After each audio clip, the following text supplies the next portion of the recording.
là. Satan, c'est Lucifer, Satan, c'est le porteur de lumière, Satan, c'est celui qui a donné aux hommes les arts et les lettres que Dieu avait tenus enfermés sous 7 sceaux, sous des sceaux.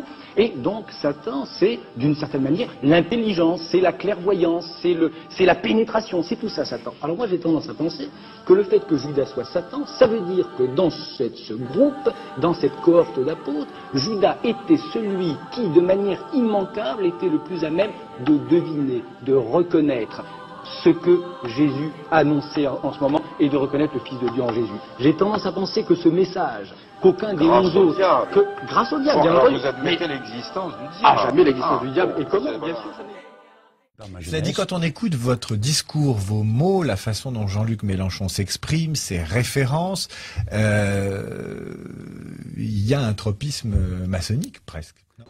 Albert Pike est un grand pontife de la franc-maçonnerie universelle du 33e degré. C'est le grand prêtre de l'Église satanique qui déclarera le 14 juillet 1889 ce que nous devons dire à la foule. Il ne dit pas cela aux francs-maçons du 10e, 20e, 29e degré. Il faut commencer au 31e degré. Voici ce qu'il leur dit.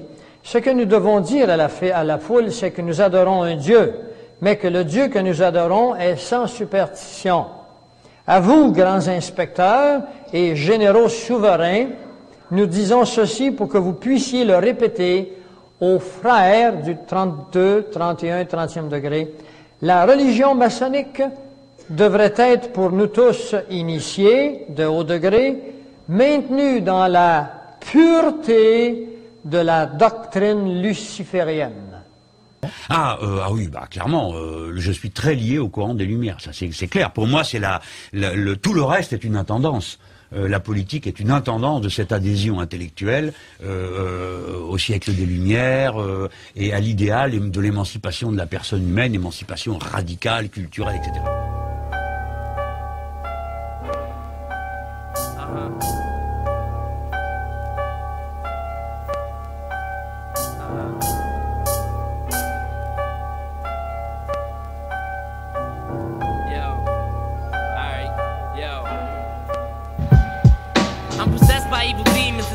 While I'm sleeping, I keep dreaming of death and I'm hearing people screaming. The devil's spirit's trapped inside me and I want it out.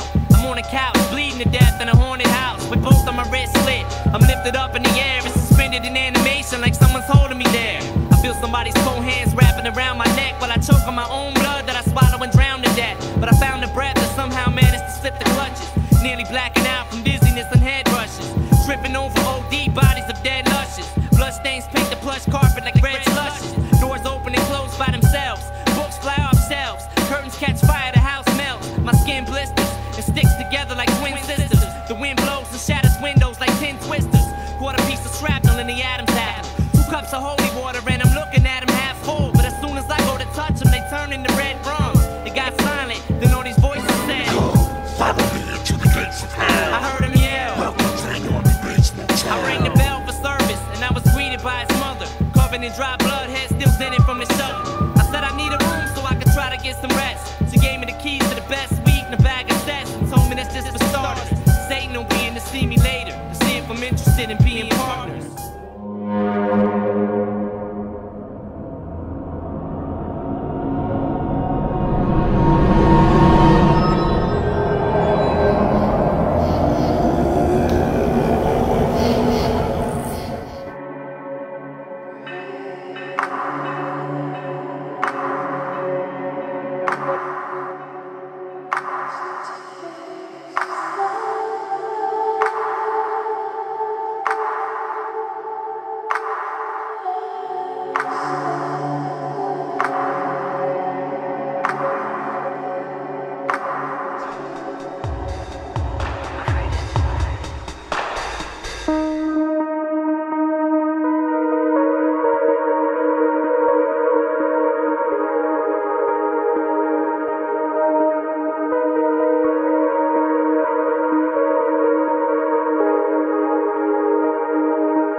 y a fort longtemps que la prise de conscience que l'industrie du cinéma serait une industrie stratégique fondamentale dans la fin du siècle date de Roosevelt avant la guerre. Orson Welles m'a raconté qu'en 1945, il a participé à une réunion dans le bureau ovale où le président a dit l'industrie du cinéma en Europe est détruite, au sens physique du mot, c'était bien vrai, et il ne faut pas qu'elle se reconstruise.